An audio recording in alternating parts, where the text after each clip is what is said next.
Muito bem, chega de rasgação de seda, gente. Eu sei que vocês não estão aqui para ver nada disso. Hoje a tampa da chaleira vai voar. Bom, eu vou começar com o pastor Alex Mendes. Pastor Alex Mendes, diante do tema, quais são as evidências do reino milenial de Cristo no Antigo Testamento? O que é que o senhor tem para nos dizer? Muito obrigado pela pergunta, pastor Elias Soares. Olha, pastor, quais são as evidências do reino milenial no Antigo Testamento? Antes de entrar no tema, vamos então um pouco assim conceituar na visão pré-milenista o milênio. Para nós, o milênio é um período de 1000 anos de paz e retidão que se dará após a segunda vinda de Cristo, em que ele reinará sobre a terra, dando cumprimento às alianças abraâmicas, davídica, bem como a nova aliança. De acordo com o teólogo Charles Kendall, o milênio é descrito na Bíblia como o reino dos céus, o reino de Deus, tempo de refrigério, reino de Cristo, a regeneração, o mundo por vir. E é importante enfatizar que o termo milênio, aqui para os nossos ouvintes internautas, o termo milênio vem da expressão latina, pastor Elias, millennium, e daí se originou a palavra milênio. No Novo Testamento temos a expressão grega hilia et, para 1000 anos, o adjetivo hilia 1000 e o substantivo neutro et, anos. Aparece 11 vezes no Novo Testamento. Segundo Pedro 13:8, Apocalipse 11, versículo 3, 12, versículo 6, 14, versículo 20, capítulo 20, versículo 2, 3, 4, 5, 6 e 7.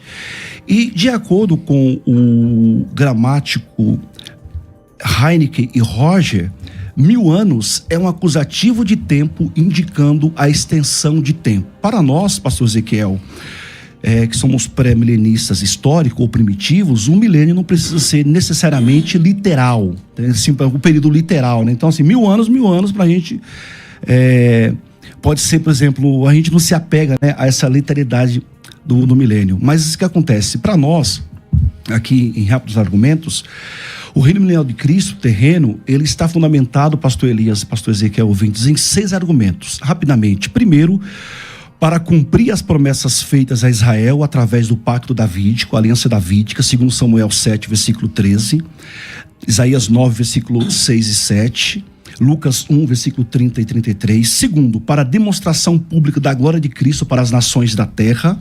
Terceiro, para responder a oração dos santos na oração do Pai Nosso, em Mateus 6 e 10, venha o teu reino. Quarto, para cumprir a promessa de que os santos da igreja reinarão com Cristo, Apocalipse 13, 3 e 21. Quinto, para realizar a total redenção da natureza prometida, em Romanos 8, versículos 19 e 22. E sexto lugar, no relato pré-histórico, pré-milenista dos primeiros pais da igreja, eles tinham, pastor Elias, uma perspectiva de um reino pré-milenar, portanto literal. Muito obrigado. Pela sua conclusão, esse milênio será aqui na Terra. Na Terra. Olha aí, professor Ezequiel Gomes, o que você tem a dizer sobre o tema? Bom, falar do livro do Apocalipse é muito difícil, porque você tem a natureza dos símbolos envolvidos, sempre pode dar margem para interpretações um pouco diferentes. Então, a discordância é o caminho natural no universo do estudo do Apocalipse. O que não quer dizer que não existam visões um pouco melhores e mais embasadas do que outras. E o Antigo Testamento, sem sombra de dúvida, é a chave para a compreensão do livro do Apocalipse em ampla medida. Claro que existem muitas referências também ao Novo Testamento, tanto que Cristo é o personagem principal do livro do Apocalipse, como o Cordeiro de Deus. Mas a própria ideia do Cordeiro já remonta ao Antigo Testamento, né? Quando se fala que Jesus é o Cordeiro de Deus que tira o pecado do mundo, que ele é o Cordeiro sentado no trono, que ele derramou o seu sangue e aquela coisa toda das imagens do livro do Apocalipse, você tem uma referência, obviamente, ao que acontecia no santuário, onde os cordeiros eram mortos para o seu sangue ser usado no contexto de expiação e redenção. E, ao mesmo tempo, você tem a mediação do Novo Testamento dizendo que é Jesus o verdadeiro cordeiro e que aqueles cordeiros do Antigo Testamento eram meramente símbolos e figuras e sombras da real realidade que é Cristo. E quando você começa a avaliar dessa perspectiva, existem muitas coisas no livro do Apocalipse que fazem referência ao Antigo Testamento. Você tem no livro do Apocalipse, por exemplo, 144 mil das tribos de Israel. É uma óbvia referência a Israel, às suas tribos e tudo mais. Ainda que, obviamente, o cumprimento disso ou não no presente, ou no passado, ou no futuro seja sempre muito complexo.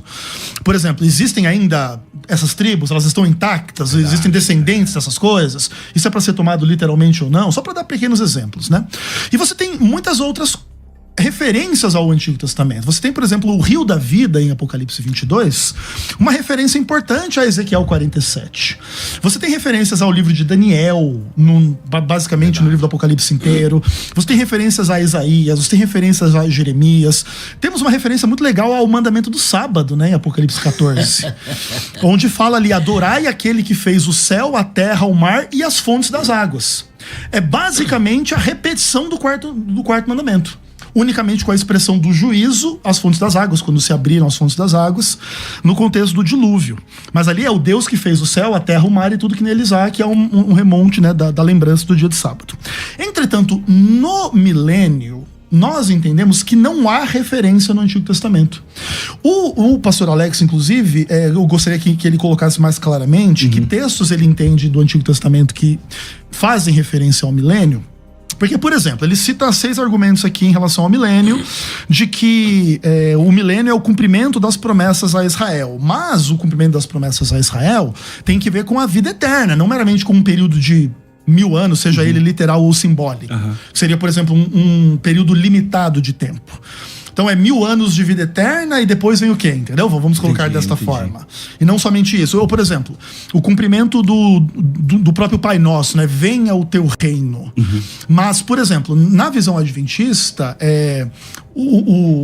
as pessoas vão viver eternamente na Terra, não meramente o milênio. O milênio, na visão adventista, é um milênio celestial. E o reino de Cristo também virá, entendeu? Não quer dizer que porque a nossa visão não existe um milênio de 1000 anos na Terra, que não vem. Então eu queria, né, entender assim, quais textos mais o Alex entende, mas tem um texto que a gente entende que pode ser que faça referência ao milênio, que é Jeremias capítulo 4. Jeremias capítulo 4 fala uma profecia de que a terra ficaria vazia, mais ou menos voltando ao que era lá no Gênesis, antes da criação, era sem forma e vazia.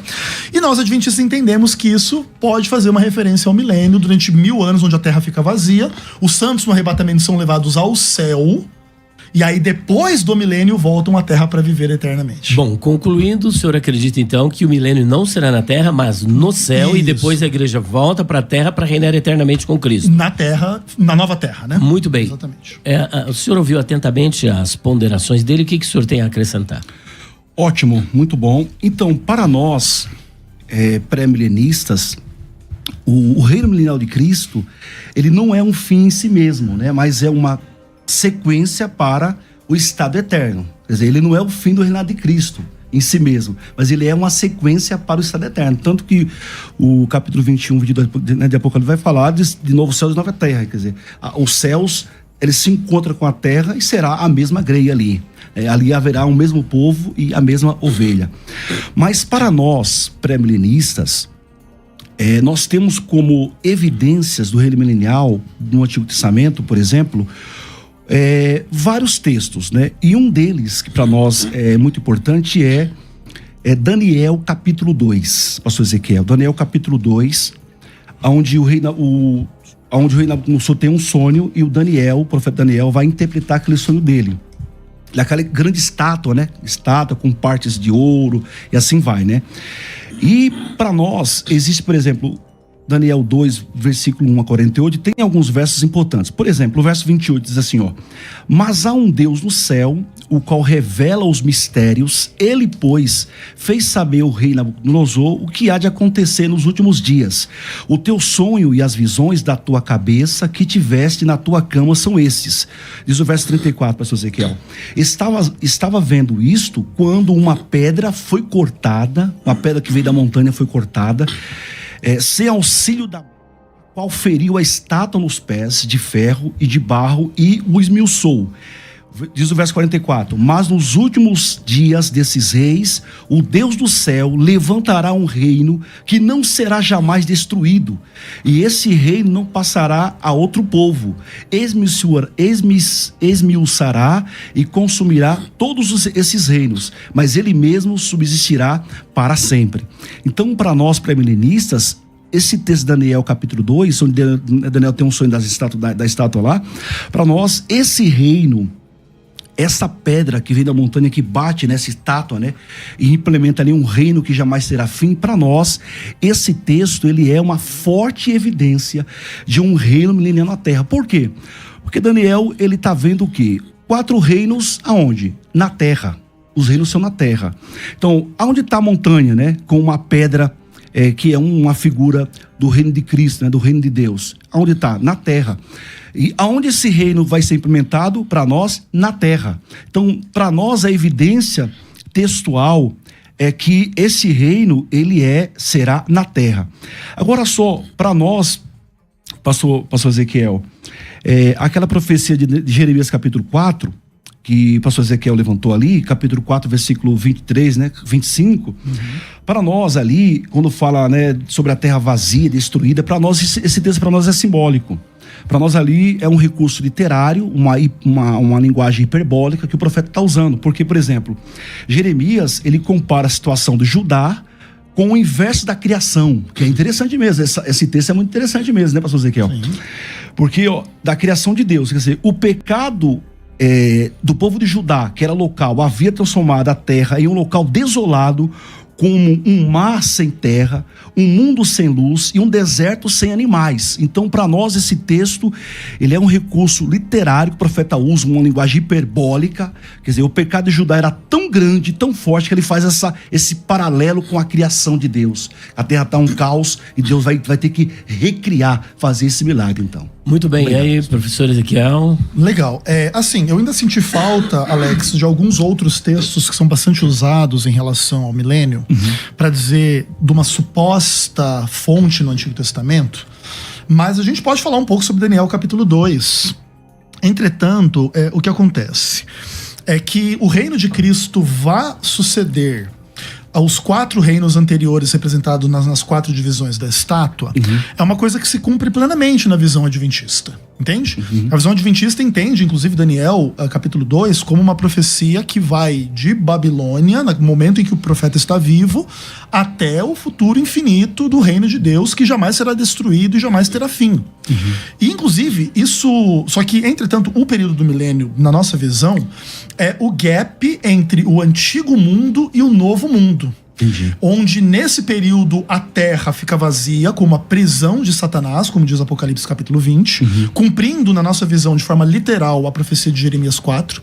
Entretanto, quanto à profecia de Jeremias 4, é importante reconhecer que alguns intérpretes entendem que como a linguagem é ou simbólica ou hiperbólica, poderia haver uma destruição em Judá que o profeta descreve como uma destruição do mundo todo. Exato. A terra sem forma e vazia. A gente respeita, entende essa leitura, mas a gente discorda, porque a gente entende que a linguagem bíblica fala da destruição da terra em geral. E veja, desde o 6º dia da criação, o planeta Terra nunca passou por isso.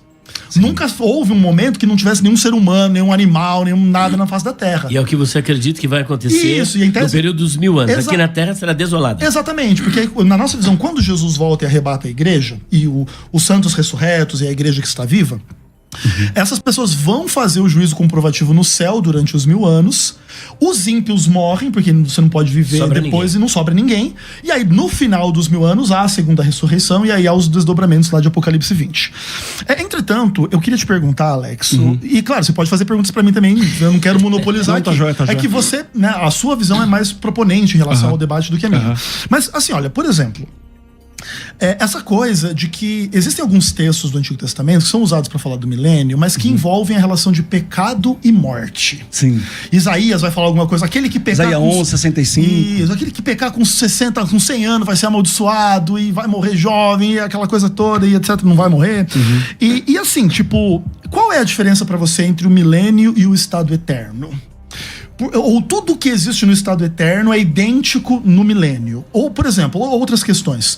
No milênio tem tribulação? Tem pessoa morrendo? Tem pessoa pecando?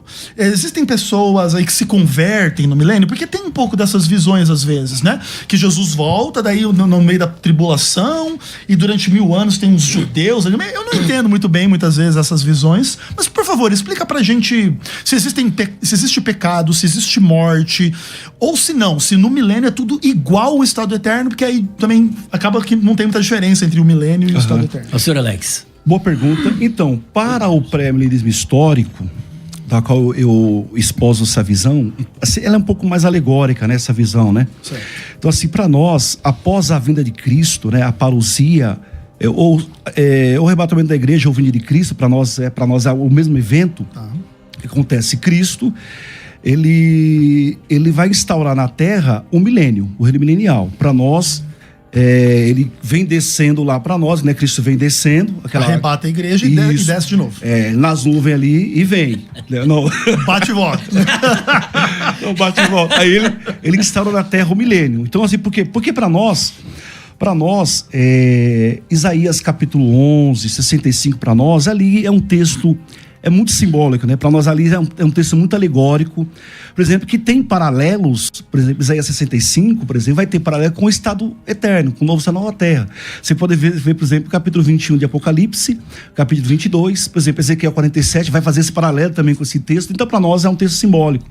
Para nós não é literal, né? Então assim, o meu pré-milenismo histórico, ele vem um pouco diferente. Então, por exemplo, quando Jesus vinha arrebatar a igreja dele, segundo, por exemplo, Lucas, capítulo 17, diz o seguinte, ó, olha o que diz o texto sagrado, quer ver, ó?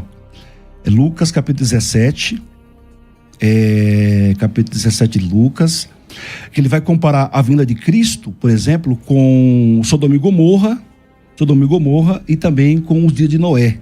Quer ver? Ele vai falar aqui, ó, ele vai falar que quando Cristo está voltando, assim, ó, aqui, tá aqui, ó, por exemplo, ó, capítulo 17 de Lucas, versículo 26, diz assim, ó: e como acontecerá no dia de Noé, assim será também nos dias do Filho do Homem. Comia e bebia, tal. Ele vai falando, comia e bebia, verso 27, casava e dava-se em casamento, até o dia em que Noé entrou na arca, veio o dilúvio e consumiu a todos.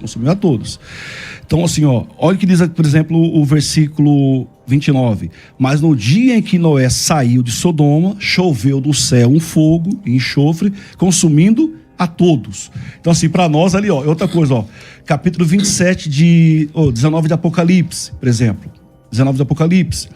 Vai falar assim, por exemplo, 19 de Apocalipse, por exemplo, o versículo 19, 20 a 21. Diz assim, ó: e os demais foram mortos com a espada que saía da boca do que estava sentado sobre o cavalo, e todas as aves do céu se fartaram das suas carnes. Então, para nós,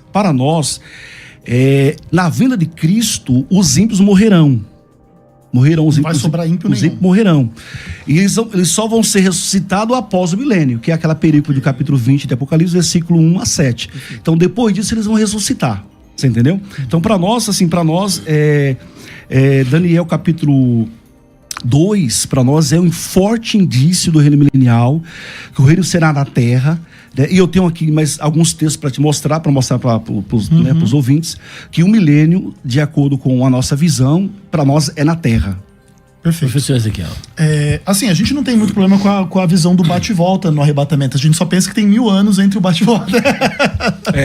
Né? A diferença ele tá tirando uma coisa. Não, deixa ele. Mas eu tenho uma pergunta pra ele. O objetivo aqui não é porque na real é um pouco complicado isso, né? Jesus volta, arrebata a igreja para encontrar ele no céu e já volta pra terra. Sim. E ao mesmo tempo, assim, o que acontece? Pra mim não ficou muito claro, Alex, como que você vê a diferença entre o milênio e o estado eterno. Porque, por exemplo, no aspecto dos ímpios todos morrem e aí só sobra justo. Mas esses justos, eles morrem durante esse período? Porque, inclusive, o pastor Jamierson defendeu aqui, quando eu debati esse tema há alguns anos, essa ideia que também não faz nenhum sentido, porque, em tese, a primeira ressurreição ela acontece antes do milênio. Então, você já está ressurreto dos mortos, você não pode morrer de novo. E aí depois você tem que ter uma segunda, primeira ressurreição, que aí já não tem sentido. Exato. Então, por exemplo, existe alguma diferença prática na vida no milênio e no estado eterno, ou não? É assim, o milênio é só 1000 anos, aí depois o pessoal ressuscita e é destruído, e depois continua vivendo como esses 1000 anos eternamente. Para nós, o milênio, ele é um prelúdio para o estado eterno. Mas, se, por exemplo... Ele é idêntico. Ele é muito parecido. Porque... Não há morte, não há pecado. Não, para nós o milênio... Para nós o milênio é para os salvos. É diferente, né, da visão dispensacionalista. Para nós o milênio é para os salvos. Perfeito. Então, assim, por exemplo, para nós o milênio, ele é um prelúdio, é uma preparação para o novo céu e nova terra. É lógico que no novo céu e nova terra, segundo o capítulo 20 do Apocalipse, diz que desce do céu uma nova Jerusalém e o próprio Deus desce para a terra. O texto vai falar. O trono, tá? Exatamente. Então, para nós, assim, não há quase diferença entre o milênio e o estado eterno. Mas, assim, por exemplo, uma pergunta que eu vou fazer para você, Ezequiel, também, bem interessante, assim, por exemplo, o conceito de milênio, pastor Ezequiel, meu amigo, no céu, não traz uma conotação de uma terceira vinda de Cristo? Quer dizer, tem uma primeira vinda, segunda vinda, uma terceira vinda, depois de 1000 anos, desce depois para a terra? O bate e volta agora é depois de 1000 anos, né? Isso, depois de 1000 anos, né? É a mesma coisa, concordo. Então, assim, na sua opinião, essa conotação de um milênio no céu não traz uma ideia de uma terceira vinda de Cristo? Sim. Não traz? Traz. Mas é assim, como na nossa visão existe uma transformação da natureza entre a segunda e a terceira vinda, a terceira vinda, supostamente, ela é só o estado final, a inauguração do estado final, de fato, como será. Porque, na nossa visão, o que acontece? Quando Jesus volta pela segunda vez, quando ele vem pela segunda vez, nós vamos ao céu passar lá 1000 anos. Nesses 1000 anos, na visão adventista, se faz o juízo comprovativo, onde, de alguma maneira, se participa do juízo dos perdidos. Na nossa visão, a ideia é que não pode restar nenhuma dúvida no coração de ninguém da justiça de Deus no trato com todas as pessoas. Sim. Então, vamos dizer assim, eu morro hoje, e aí Jesus volta daqui 200 anos, eu ressuscito e eu vou passar 1000 anos com ele. Por que eu tô no céu e o Elias não tá? Não, brincadeira. Por que eu e o Elias estamos lá no céu? Por que eu e o Elias estamos lá no céu? Por que a minha mãe não foi? Ou por que eu não fui? Chegou lá no céu e eu não tô lá? Sim. Então, nesses 1000 anos, em tese, existe toda a noção de Deus abrir os registros e dizer, olha assim, todas as oportunidades foram dadas para todas as pessoas, para o arrependimento, para a fé, para a conversão, para o novo nascimento, para uma nova vida, mas olha, essa pessoa aqui, ela escolheu esse pecado, ela preferiu o diabo, ela preferiu isso, aquilo, e aí, nesses 1000 anos, se esclarecem as questões. Quando esse esclarecimento, ele é cabal e pleno diante de tudo e todos, sabe aquela ideia de que nada está escondido, que não será revelado, essa noção toda, essa parte do juízo, quando isso está plenamente realizado, aí a Nova Jerusalém desce. Aí você pode chamar de uma terceira vinda, não há problema. E aí, quando ela desce, os ímpios mortos vão ressuscitar. E aí, quando os ímpios mortos ressuscitam, se cumpre Mateus 25, que aí uns são colocados de um lado, outros do outro. E ali também se cumpre Filipenses 2, onde todo joelho se dobra e diz, opa, peraí. Então aqui, nesse aspecto, Deus foi justo com quem se perdeu, Deus foi gracioso com quem se salvou, e deu tudo certo, entende? E aí, nesse sentido, todos reconhecem a justiça divina, os ímpios são aniquilados, na nossa visão, que o pastor Elias também não gosta muito, mas é isso, entendeu? Então, na nossa visão, o milênio, ele implica, sim, uma terceira vinda, mas essa terceira vinda já é para um novo céu e uma nova terra. Depois dessa destruição dos ímpios, aí se inaugura, de fato, o estado eterno. Ele não se inaugura no início dos 1000 anos.